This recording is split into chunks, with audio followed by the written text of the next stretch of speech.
Welcome back to another episode of Rock Boys Football. Mike Norvell, Florida State, going on the road Friday night playing Virginia. If you are a college football fan, clear your Friday night calendar. I think this is going to be a phenomenal game between two offenses that are operating at an extremely high level to start 2025. And I got a few things I want to get off my chest before we get a little bit more nitty gritty into this one. Number one, Florida State. There's this narrative going around that Alabama ain't a good football team, that Alabama played really poorly week one against Florida State, and it kind of takes away from what we saw from Florida State. And you make no mistake about it, Florida State whooped tail against Alabama a couple of weeks ago. That's an Alabama team that's looked really good the last couple of weeks as well. This Florida State team is legit. Go look at how they've played the last couple of weeks after that Alabama game. And I'll start with Tommy Castellanos. We knew he was going to be a pretty good fit in the Gus Malzahn offense, and we knew he was a really good athlete that could provide value running the football, and we've certainly seen that to start 2025. What Tommy Castellanos is doing throwing the football, even if you were an extremely optimistic Florida State fan, I don't think you expected this. Go turn on the film. The high level throws. He has the highest big time throw percentage across the country to start 2025. Pushing the ball down the field at a high level, attacking the boundary at a high level. The ball's coming out quickly, the ball's coming out on time, and the ball's coming out accurately. He's ripping the football around the yard. I did not see this level of throwing from Tommy Castellanos coming in 2025. And the defense that Tony White has taken over, it just feels different. They're flying around the football. They are being extremely physical at the point of attack. This is a Florida State team that I get. There are maybe some Florida State fans that want to see it a little bit more before they're fully bought in. It's hard not to buy stock in this football team because they certainly look like a top 10 team to start 2025. Then you look at Virginia. Virginia can score. I mean, Chandler Moore, 6th-year seniors, bounced around college football a little bit. I think he's running this Virginia offense at a very high level. And Virginia's going to spread you out. They're going to get the ball out in space. They're going to make you tackle them in space. And it's been a really rhythmic offense that has found a lot of success early in 2025. And I'll say this, Virginia probably should be undefeated right now. They probably should be a 4-0 football team. They went on the road, played NC State week 2. They were the better football team. They outgained NC State by over 100 yards and lost that game. So I'm looking at this matchup and say, if you're a Florida State fan, this is another opportunity to learn just how good Florida State going to be in 2025, because I think this is a very game Virginia football team. Fired up to get into it. Before we do, and as always, the Florida State fans, the Virginia fans, let it rip in the comment section. By far, the best part about doing these prediction episodes, hearing from you guys. Appreciate y'all. If you guys do enjoy the content, consider subscribing to the channel. Without further ado, let's get into it. What's the storyline do I want to dive into first? I think there's a pretty obvious one. This Virginia offense going up against the Florida State defense that they're flying around the field. They're forcing turnovers. They're creating negative plays. My biggest question is Chandler Morris has been exceptional at quarterback, right? He's thrown for over 1,000 yards in the first 4 games, 70% completion percentage, 8 touchdowns to 1 interception. The storyline here is, if you're Tony White in Florida State, can you get Chandler Morris off his spot? What I mean by that is Virginia has done a really good job keeping this kid clean. He's been sacked on 0.8% of dropbacks to start 2025. Here's the kicker, though. Virginia has not seen a defensive front that Florida State has. Chandler Morris, he is going to carve you up if you cannot impact him in the pocket.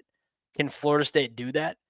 That's the story. That's probably, to me, the biggest storyline heading into this matchup. And I'll say this, I am pleasantly surprised with the disruption that Florida State has been able to manufacture with their defensive line.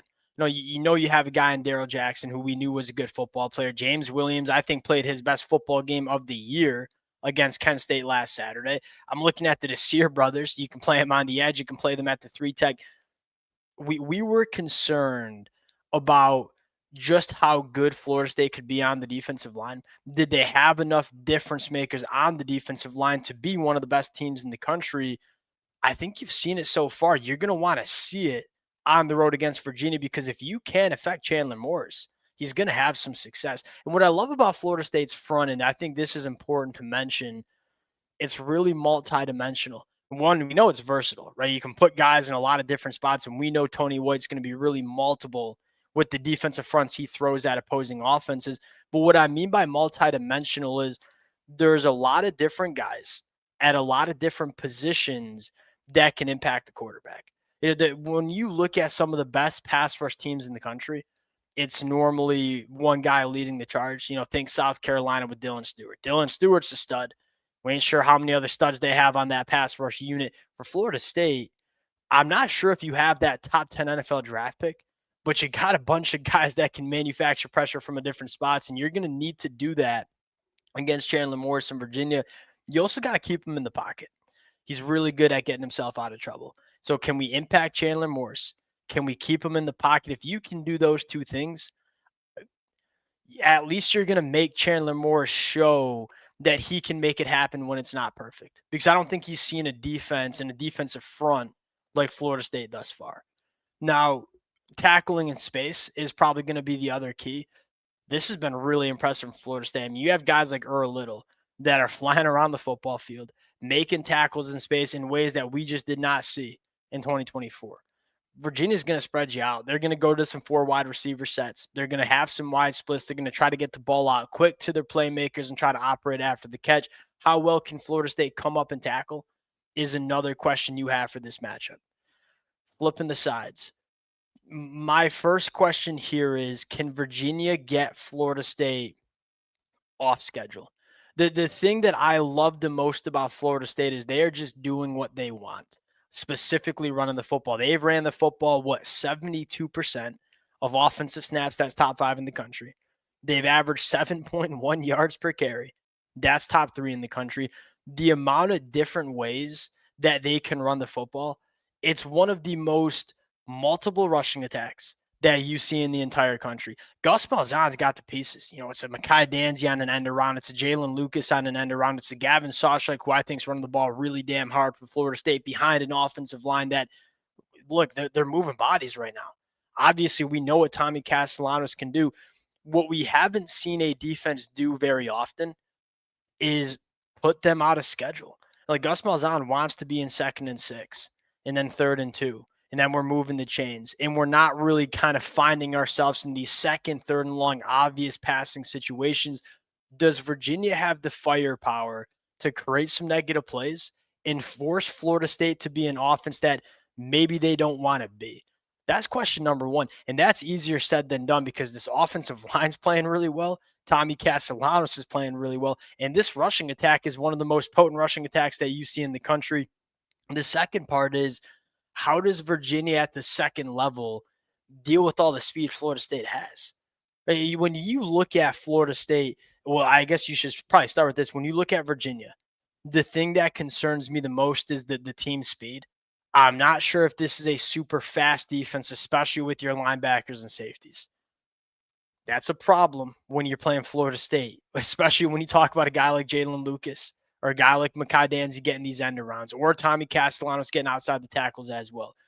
Can Virginia just simply run, chase, and tackle against a Florida State offense that is super fast and super multiple in terms of how they want to run the football?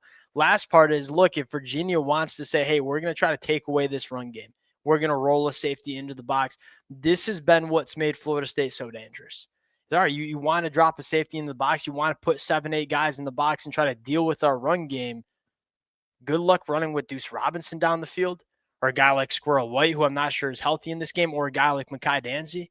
Florida State's ability to punish teams that want to try to squeeze down on the rushing attack, that's what's unlocked this Florida State offense, right? We knew that's a part of Gus Malzahn. Gus Malzahn wants to run the football, but when we are going to throw the football, we're going to go off play action, and we're going to make you pay vertically down the field. Number one, Tommy has been nails pushing the football down the field. But then you look at Mekhi Danzy. Then you look at a Deuce Robinson, their ability to stretch the field and go make plays for Tommy vertically down the field. If you want to drop your safety in the box, Deuce Robinson's going to be a one-on-one on the outside. Mekhi Danzy's going to get a one-on-one look on the other side. Can you run and deal with the verticality of the passing attack. Florida State, yes, they're averaging 7.1 yards per carry. That's number 3.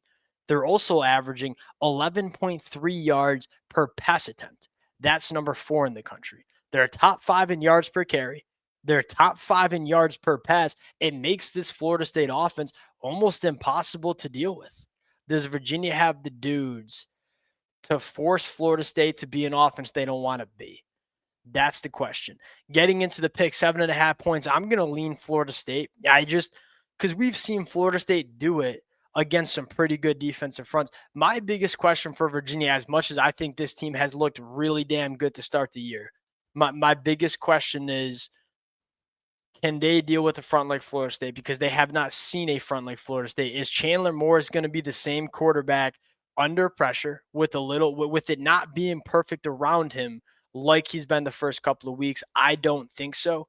I'm going to lean with this Tony White defense. I'm going to lean with this Gus Malzahn offense that seemingly is unstoppable up until this point. I think Florida State can score. I don't know if Virginia can score as much. Give me Florida State to go on the road in a short week Friday night and cover 7.5. This Florida State team is really good. But this game is, in years past, when you have Virginia on the schedule, you kind of don't think about it. You have to think about this one. I think Virginia's a very good team this year. We'll close it out there. Appreciate you guys rocking with it. If y'all do enjoy the content, consider subscribing to the channel, and we'll talk to y'all later. Peace.